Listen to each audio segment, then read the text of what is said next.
আমার এতগুলো মানুষ শহীদ হয়েছে, তাদের নিয়ে পোস্ট নাই। আজকের আবরার হত্যার দিবস, এই আবরারকে হত্যা করা হয়েছে।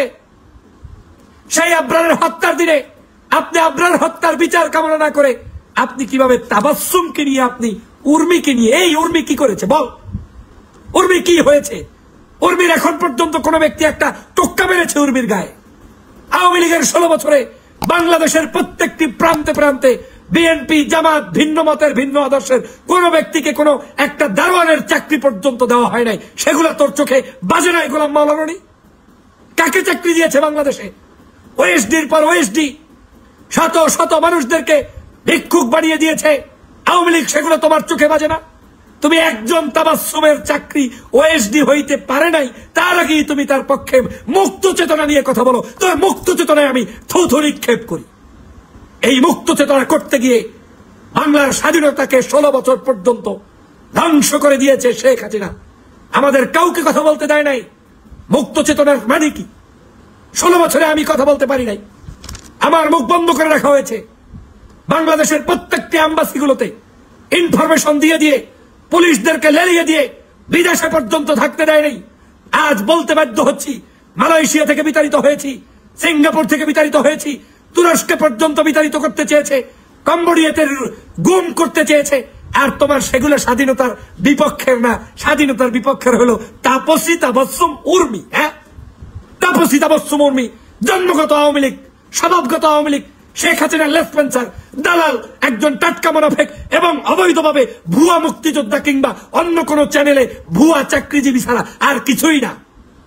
অন্তত 24-এর স্বাধীনতা চোখের সামনে দেখে যারা এই 24-এর স্বাধীনতাকে মেনে নিতে পারে না, 24-এর শহীদদের রক্তকে যারা স্বীকার করতে পারে না, তারা আর যাই হোক বাংলাদেশের সুনাগরিক হওয়ার মোটেও যোগ্যতা রাখে না, মোটেও না।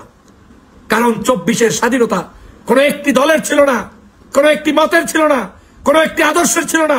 24-এর স্বাধীনতা ছিল হিন্দু, মুসলিম, বৌদ্ধ, খ্রিস্টান, বাংলাদেশের সমগ্র নাগরিক, ছাত্র, শিক্ষক, সুধী, সমগ্র কৃষক, শ্রমিক জনতা, সমগ্র নাগরিকের স্বাধীনতা ছিল। আর্মি থেকে শুরু করে সবাই মিলে বাংলাদেশকে স্বাধীন করেছি এই 24-এর 5ই অক্টোবর মানে আগস্ট। আর সেই স্বাধীনতা তোমার চোখে বাজে না, শহীদদের নাম তোর চোখে বাজে না, তোমার চোখে বাজে উর্মির নাম। হ্যাঁ, আমি এজন্যই বলি আওয়ামী লীগ কোনোদিন ঠিক হয় না, আওয়ামী লীগের স্বভাব কোনোদিন পরিবর্তন হয় না। ওদেরকে দেখে যারা একটু একটুতেই ভুলে যান, সাবধান হয়ে যান।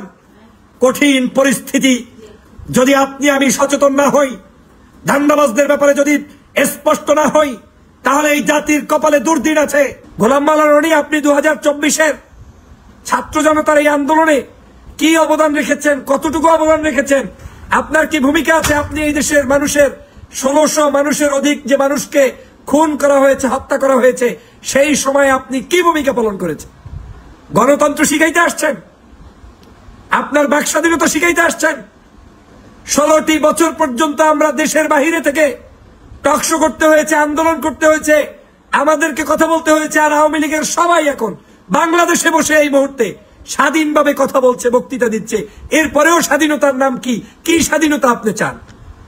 আপনার উর্মি জুলাই বিপ্লবের বিপক্ষের একজন কর্মী, তিনি বাংলাদেশের সরকারি চাকরি করে ফ্যাসিবাদের দোসর হিসেবে আওয়ামী লীগের এজেন্ডা বাস্তবায়নকারী, তিনি সরকারের চাকরিতে ঢুকে জুলাই বিপ্লবের বিরোধিতাকারী যত ব্যক্তি তার মধ্যে অন্যতম।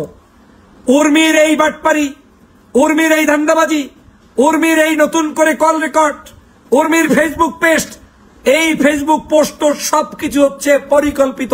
কারণ এই উর্মি যা করছে এটা শেখ হাসিনার শিখানো এবং আওয়ামী লীগের শিখানো। আমি কেন বলছি উর্মিরা হচ্ছে বাংলাদেশের অবৈধ যতজন চাকরি পেয়েছে, খুঁজলে দেখবেন উর্মি তার মধ্যে অন্যতম।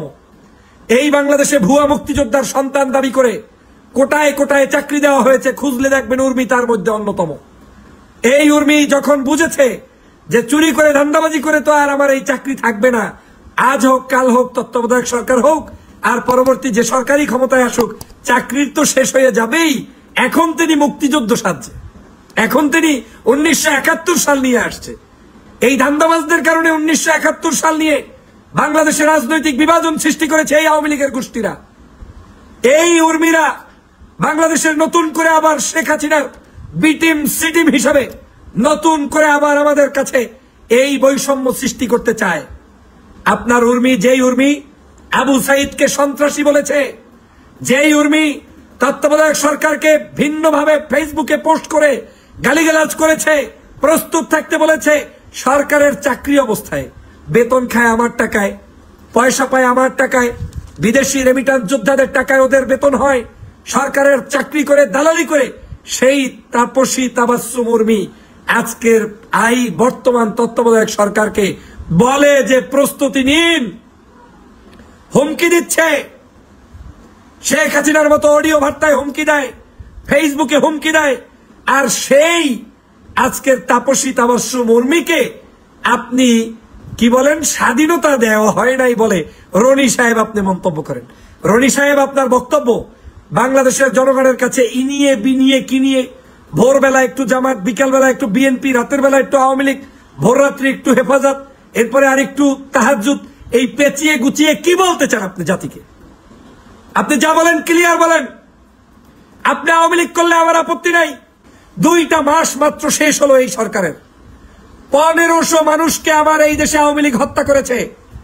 গণতন্ত্র মানা একটা মানুষ কি বলতে পারেন না? কোথায় এই 1500 মানুষের বিচার? কোথায় আমাদের এই রক্তের বদলা নেওয়ার জন্য আমার ভাইয়েরা কি এখন পর্যন্ত প্রশ্ন তুলেছেন? আওয়ামী লীগের এই চক্রান্তকারীর হত্যার শিকার যারা হয়েছে তাদেরকে নিয়ে কি কেউ কন্টেন্ট ক্রিয়েট করছেন, ভিডিও বানাচ্ছেন, বক্তব্য দিচ্ছেন? কেন দিচ্ছেন না? তাবাসসুম তো টাউট, এটা তো আওয়ামী লীগের লেসপেন্সার, এটা তো আওয়ামী লীগের দালাল। শুধু তাবাসসুম নয়, বাংলার জনগণকে অপেক্ষা করতে হবে। তাবাসসুম মার্কা আরো কয়েকটা না, প্রয়োজনে আরো শত তাবাসসুম এরকম ঘপটি মেরে বসে আছে। ওরা একটু সময় পেলেই, ওই যে দেখেছেন না কয়েকদিন আগে কোন নর্তকী যেন আসছে কেক কাটতে, শেখ হাসিনার কেক কাটতে আসো বাংলাদেশ। 1500 মানুষকে খুন করেছে, সেই শেখ হাসিনার কেক বাংলার জমিনে কিভাবে কাটো? স্পর্ধা কত বড়! তুই কেক কাটতে আসছিস কিভাবে? এখন কেক কাটার পরেও সুস্থ শরীরে বাসায় ফেরত যেতে যেহেতু পেরেছে, ওরা ভাবছে এই তো মুক্ত স্বাধীনতা হয়ে গিয়েছে। আজ এই মুক্ত স্বাধীনতা দিতে দিতে দিতে দিতে বাংলাদেশের স্বাধীন সার্বভৌম আমার দেশকে নিয়ে চিনিমিনি খেলছে একটি জাতি, একটি গোষ্ঠী, একটি ব্যক্তি বিশেষ। তাদের ব্যাপারে আপনাদেরকে আমাদেরকে সতর্ক হওয়া ছাড়া কোনো উপায় নাই। প্রিয় সহযোদ্ধা ভাইরা, শেখ হাসিনা পালিয়েছে, বাংলাদেশ থেকে পালিয়েছে, গতকালকের ভারত থেকে আসমান শহরে পালিয়েছে। তার কোনো নীতি নৈতিকতা আদর্শ বলতে কিচ্ছু নেই। যদি আদর্শের চিনি পুটা পর্যন্ত থাকে তাহলে তিনি আওয়ামী লীগের নেতাকর্মীদেরকে ফেলে রেখে চলে যেতে পারে না। পারলে জেল খাটতাম, পারলে বিচারের সম্মুখীন হতা, পারবে না, কারণ এত মানুষ হত্যা করেছে, এই হত্যার দায়ভার নিতে পারবে না। আজ এই যখন রনি দেখছে সব আওয়ামী লীগ তো শেষ, মাশাআল্লাহ, তাইলে এত বড় একটা দলের পক্ষে যদি কিছু লেখা যায়, লেখে যদি কিছু কাম বাড়ানো যায়, আর শেখ হাসিনার সিটিম হিসাবে বিদেশি বিভিন্ন জায়গা থেকে যদি কিছু হাদিয়া তোহফা বারাকা আসে, তাইলেই তিনি সন্তুষ্ট।